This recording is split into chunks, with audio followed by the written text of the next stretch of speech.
You're starting with Neymar as well, and this eye-watering transfer fee. Well, it's an eye-watering transfer fee that's left no one indifferent, that's for sure. Neymar's €220 million transfer fee has prompted quite a bit of excitement in the press. Let's have a look at a few headlines. Bon Voyage, that's what El Periódico, a Catalan newspaper, says on its front page, while the Spanish sports paper Sport says Hasta nunca, which really means see you never, good riddance. Goodbye. Finally, also you have Adios Neymar, another Spanish sports paper, Mundo Deportivo, says, and hola to the two new players at Barcelona is reportedly hoping to snap up. Finally, the editors at the Sun Sport have been playing around with some puntastic headlines.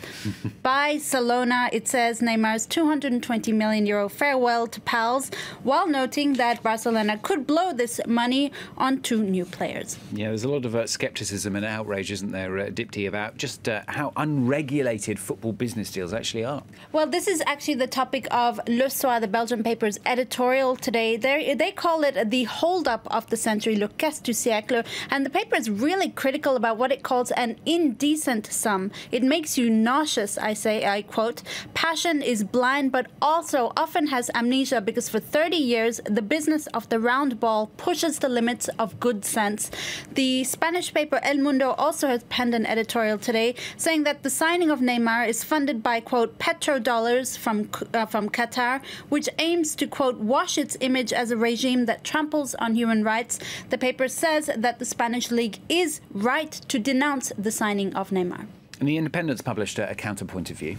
Well, Sean O'Grady in this piece says, basically tells the whingers to stop raging about Neymar's transfer fee, because the reality is that there is no such thing as a fair wage.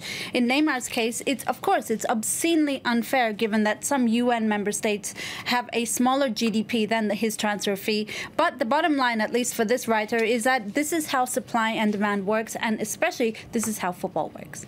Something different. Researchers yesterday revealing a pioneering technique. Now, this is actually to fix DNA, faulty DNA, inside embryos, isn't it? In the papers, it sparked once more that debate between scientific advancement and ethics. That's right, and it's on the front page of quite a few British papers today, in particular the Daily Mail, which talks about the dawn of the designer baby. The Mail says critics fear that couples could, down the line, use this technology to create, quote, genetically superior children, but there are some articles in the press that sort of try and debunk this. The Scientific American blog says engineer babies are not around the corner because genetics of these traits is really complex. This technology is not feasible to simultaneously edit hundreds of poorly understood genes in the future. So basically, this technology is too simplistic for the moment.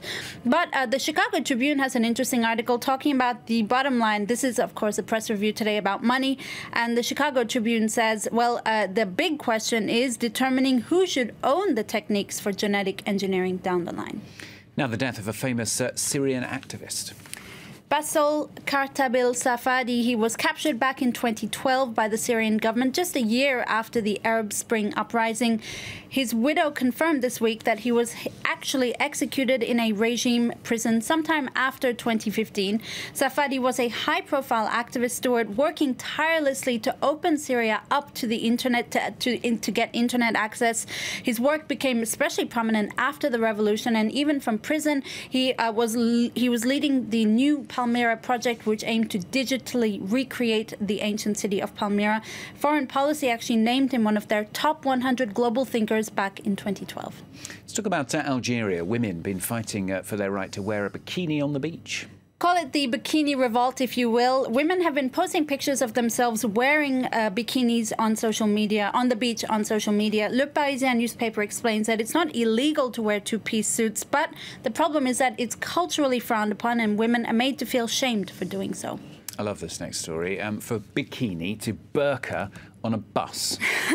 It's a social media prank in Norway that's humiliated a far-right group.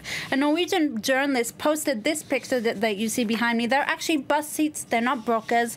But the image went viral after far-right members of a group called Fatherland First called it scary and accused the bus seats of being terrorists. They then speculated about whether they were carrying bombs or weapons under their clothes.